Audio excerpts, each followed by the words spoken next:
Hello, and thank you for joining our Stream of Conscious ADHD podcast. I'm Heidi Fawcett, along with my sister Heather. We are Gen X in menopause and, surprise, newly diagnosed with ADHD. Since we found out about our ADHD during the pandemic, we have spent most weekends sitting in my backyard in Brooklyn with our champagne brunch, discussing the impact, the reflections, the grief, the stories. Many adults are now finding they were never diagnosed, so we thought we would bring everyone into our backyard discovery sessions, hoping it will help. We laugh, we cry, we are stream of consciousness conversationalists. We hope you enjoy listening to our discovery and perhaps glean some comfort from it. Here we go. Into the backyard. Being motivated to do the thing that doesn't interest you, you need fear. That was a comment that we made the other day. Yeah, because normally people have an interest in something and they have the dopamine rush in their brain that motivates them to do the thing. But ADHDers don't have that. So how do you motivate yourself to do it? You don't have the chemistry that pushes your brain forward. You're like, oh, look, a challenge. Yay. For me, I had to. And I didn't know I was doing it, but I was like, if I don't do this thing, this is going to make me fail. It's going to cause a domino effect of failure. So I had to use fear as a motivator. And I didn't start doing this until college. And I started college at 27 because I was like, I can't be poor for the rest of my life. But you said that you employed the fear earlier, which was new information for us all, right? Right. Well, and again, discovering all things. But yes, because... So Heather and I, we always say we share the same brain and we are very similar. And growing up, we were very close. We're only 2 years apart and our childhood was not great. But we saw things very differently. Like we would have the same event happen. And then later in life, when we sit in the backyard in Brooklyn talking about it, she'd be like, wait, what? You thought that? No, I thought this. You just take things differently. But she'd get annoyed at me because the parents would say, oh, can't you be like Heidi and get good grades? But the only reason I got good grades was because I tried to do everything in my power to get on the good side of my mother and stepfather. So me getting good grades was part of that being driven by fear. I felt like if I didn't, my mother wouldn't love me, my stepfather would be abusive or, whatever. And so all of the good deeds were done out of fear of the alternatives.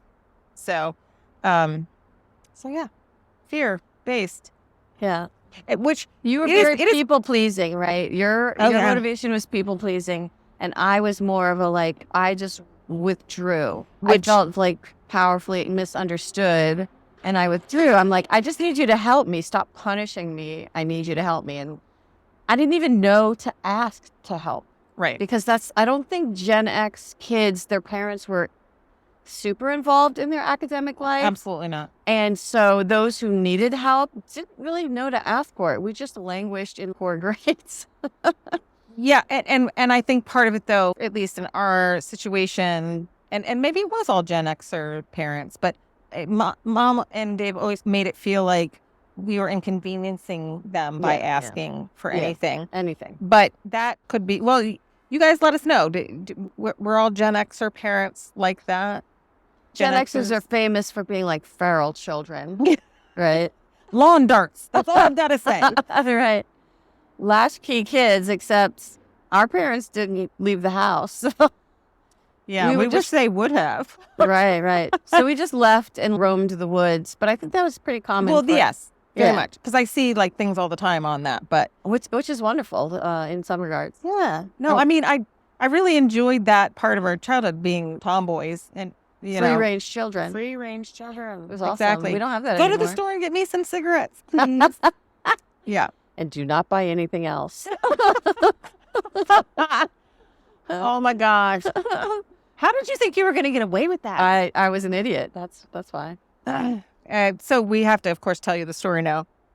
So Mom sent us to the store to get cigarettes, gave Heather the money, and said, only buy cigarettes, like she just said, buy cigarettes only. So we trotted, I don't know, it was like a half a mile to the 7-Eleven. It's probably more than that. You think? Yeah. We should look at the Google map. So we went to the 7-Eleven and I don't even know. Did I say to you, "Oh, you shouldn't do that," or did I? I don't even remember you being there, but that doesn't mean you weren't there. Maybe I wasn't. Yeah, because I think you came out of that without getting. It was just. I think it was just me. It must have been just you. And the cigarettes. Oh, and it wasn't cigarettes. It was milk. Oh yeah. And So- cigarettes were 35 cents a pack when we were like 7. Yeah. So I went to the store, got the requested milk thing, Yeah. and I thought she won't notice if I spend 15 cents on a On candy M&Ms bar or- because we didn't have a lot of sweets or stuff around, and I just really wanted it. And I'm like, I'm gonna try to pull this off. Well, it She didn't did work not pull out. it off. No. Because Mom counted the money, saw that there was, And then she she called. Oh, yeah. She called the 7-Eleven. Right, because Heather I was was so like, "Oh, busted. but that's all I bought." And so she called it, and they're like, "Oh no, she bought milk and a candy bar." And the next thing I know, Mom is chasing Heather around the backyard with a broom. Not the fluffy working end of the broom, the hard handle part, which Yeah. is cracking me in the head with it. my Everybody God. saw it. It was humiliating, straight So up. this is like we were talking about the laughing and the crying part of it. But anyway, speaking of your reaction versus mine, this is something you said yesterday, and I voice recorded it into my notes. Not knowing you have ADHD, you feel like a big weirdo, and you become Goth. Yeah, and it's the being misunderstood part. Yes. You feel misunderstood. You feel like the people around you don't get you because of all the things, right? And I drifted into the goth direction as a younger person. Because you feel like they understood you. Well, it was just a band of weirdos. And you could look around, say you're in a room of 100 people and you see another goth person. You're like, yes, we are misunderstood. And that was your connection with them. And we shared the same music, of course. And that's how you can find the best people, is if they share the same music, Yes. you can connect with them. And so if you connect with the Susie and the Banshees crowd, you're like, these are my people. And I kind of wonder if, I think I was thinking the same thing. Go ahead. No, you go ahead. That we should poll Goth people to Yeah, see if well, it's like, I wonder how many goth people also have ADHD. right, because if it's the misunderstood and what have you, then they're not mainstream, right? And so if they're not mainstream, what are they? And that kind of reminds me of the concept of, in the 90s, we had what was called alternative music. It's the same kind of concept where That's it's like, my jam. so is it alternative to what? Exactly. The mainstream. Yeah. And are those just like the people in one standard deviation from the mean? I don't want to be hanging out with those people. They're boring. Trent Reznor, if you're listening, please DM me and let me know if you have ADHD as the king. I don't even think it's alternative music that I think it's industrial. I don't even know what that is. Nice chance. No, you know them. Oh, yeah. I All don't know that. what that category I feel is. like, and it maybe Because that's a little bit later than my goth period. Oh yes, no, I'm saying Yeah. because you were talking about alternative music. Oh, I said yeah, that's yeah. my jam, and I lumped Nine Inch Nails in with that, but I think they're technically classified as industrial. But anyway, Well, it's definitely not in the top 40 radio. yeah, you never heard Casey Kasem saying, and at the top of the All right. pop chart is, 9-inch nails. I want to bleep you like an animal. oh my God, can you imagine? So, and I have to read this note because I just think it's hysterical. All of the things you thought everyone else thought and did and felt is not normal. Suddenly, when I went through my midlife crisis, like I just left a bunch of stuff behind at LaGuardia Place. Yeah, that's and- not like you. I know. Like you were having Well, a moment. Yeah. No, because you think about it, all my stuff went away at one time. I was getting a divorce. I got laid off from my job. And the apartment that I was going into contract on had to be pulled because I lost my job. And so I had zero responsibilities. That's why I'm going to Africa. Volunteer. Oh, For the first time in my life, I didn't have any obligations, responsibilities, nothing. There have been several times in my life that I felt unhinged and misunderstood and what have you. But that time, after separating from Lee, I don't even recognize that person. Like, I don't even feel like that was me. And I recall that period, and it was difficult for everyone. I'm sure it was. But I do understand. And at the time, I understood. And in retrospect, I understood. But at the time, it was difficult. So I'm like, I'm going to be over here until everything settles down. I tend to retreat. I'm not a people pleaser. I knew that it would sort out. And that was my thing whenever I would talk to people about like, oh, Heidi and I aren't getting along. And my mantra was always, we're not getting along right now, but it's not always going to be like that. Yeah. So I always knew everything would sort out. I just knew it wasn't in that moment. And that's fine, right? Because not everyone's on the same page 100% of the time. It's just, that would be unreasonable. Right. And if I had really put that in alignment with you retreating to your room when things with the parents went wrong, maybe I would have understood it more. But I just felt like it was a complete abandonment because I felt like because we didn't really have a safety net, that we just had each other.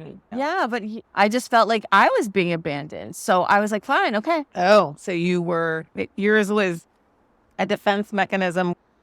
I appreciate that because we've all kind of been in situations where the confluence of events makes us behave in ways we wouldn't expect we would behave. Yeah. and you're just like feel unhinged. Yeah. Oh, yeah. I think anybody who has like behavioral issues or what is not, I keep saying this, one standard deviation from the mean, which just means what everybody considers to be normal behavior, normal stats.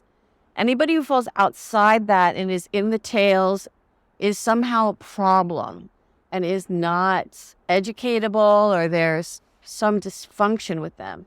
And I don't like the term ADHD. I don't like the D because I don't think it's a D. I think it is the last D. Yes. I think it is, we are on a spectrum of humanness, and we've decided that there are certain children that are super attentive and can learn when you park them in front of a teacher and they bark orders at you. But then there's these people who don't respond to that and need to learn in a different way. There's not a dysfunction. It's just different. Different, yeah. The D is for different. So I attended a webinar the other day from Attitude Magazine, and it was guy, can't remember credentials, any of that, but he was talking about how he changed the acronym to what he thinks it should be. And I took a screenshot of it and I'll have to share it because everyone says it. So I don't know why they don't change it. Yeah. But even the H. The hyperactivity is... I don't have hyperactivity. Well, I think it's the brain part that's hyperactive. Well, but this is the interesting thing because for some reason, at some point in my 40s, I stopped talking to myself in rapid fire. That's interesting. So I feel like that really ramped up for me as I ramped into menopause. Like when I was on my estrogen plateau, I could function. I learned how to function better. I felt like especially work was gelling for me. When you're a kid and you have no estrogen, I was like a mess. And then I figured out how to manage. And then when I was starting to go into menopause, I feel like I'm unhinged again. But your chatter is chilled. Right, it has. And the reason I recognize that is because of my marketing coach saying, you're having these negative thoughts to yourself. You've got to stop, snap, and then change it to a positive thought. And I'm like, wait a second, I don't talk to myself as much as I used to. Like the banter in my head is not, because remember when, and I don't know if there's, you had an article or I did, we found out that there are people in the world who don't have an inner monologue. That blows my mind. Oh my God, my inner monologue is insanely driving everything. Right. So I'm wondering though, is it all the quote unquote mainstream people that have no inner monologue, or is it somebody else who has ADHD but has like different symptoms? A different flavor off the menu. Different flavors.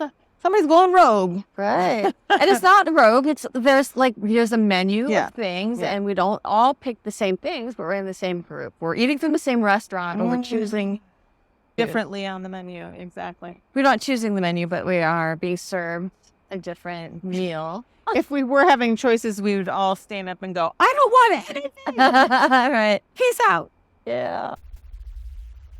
Our reason for this podcast is to support and uplift women in recognizing the impact undiagnosed ADHD has on their lives and to know that they are not alone. Discovery and grieving for what life could have been if we had only known and had help can be hard sometimes. If you have any thoughts you would like to share, you can email us at genx.adhd.sisters@gmail.com. Thank you for listening. Hashtag Gen X ADHD sisters.